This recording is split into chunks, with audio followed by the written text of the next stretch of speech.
Passive communication.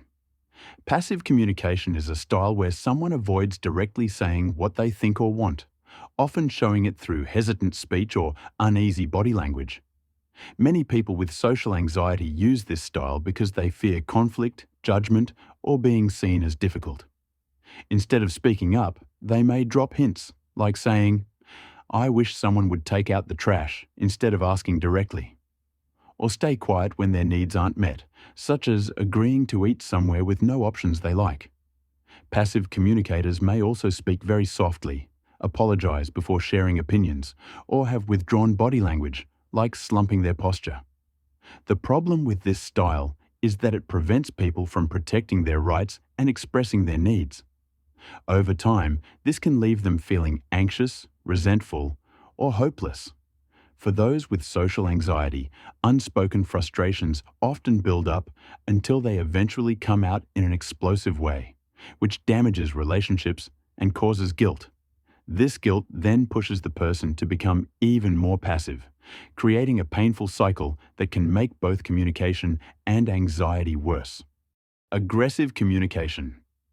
Aggressive communication is when someone speaks in a hostile, forceful, or intense way that aims to control or win the conversation rather than listen or show respect for others.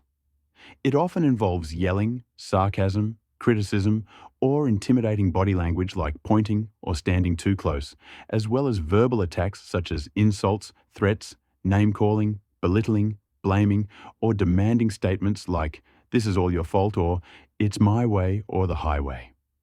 While anyone can use this style in the heat of the moment, whether a parent, friend, co-worker, or even ourselves, it is often linked to bullies or people seeking power and control. Aggressive communicators may rely on guilt trips, ultimatums, or condescending remarks, may shift blame with phrases like, "You make me like this," and often struggle to hear different perspectives.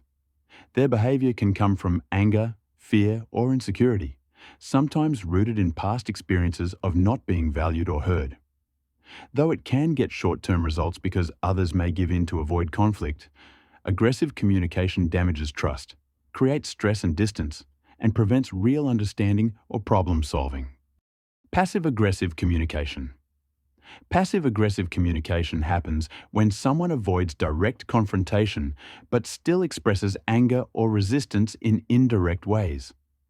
Instead of saying how they really feel, they may give the silent treatment, procrastinate, forget tasks, make excuses, sigh loudly, or offer sarcastic remarks like, "I'm fine," when they clearly are not. These actions let them exert control without openly admitting frustration. Unlike open aggression, which is direct, passive aggressiveness hides hostility under seemingly harmless behavior. Signs of passive aggressiveness include sulking, backhanded compliments, withholding information, or refusing requests without saying no. In relationships, this can look like dragging their feet on chores. At work, it may show up as missed deadlines or sarcasm toward coworkers.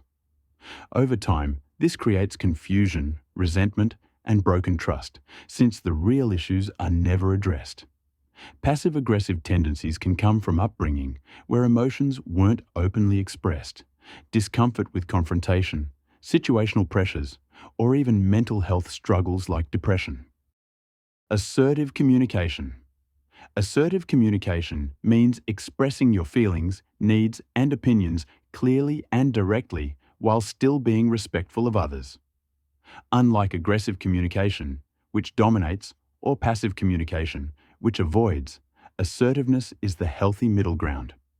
It allows you to stand up for yourself without putting others down, helping both sides feel valued.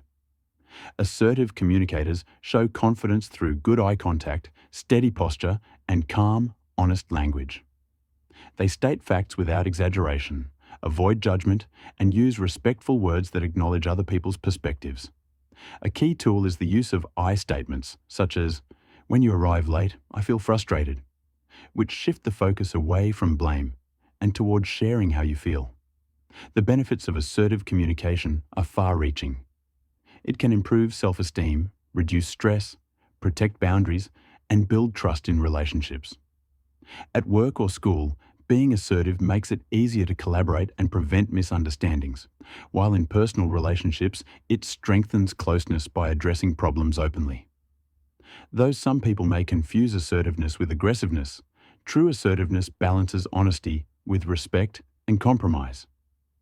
Developing this skill takes practice, especially if you fear conflict or aren't used to speaking up, but it is worth it. Assertive communication resolves conflict by focusing on facts, not blame, and respecting everyone's needs.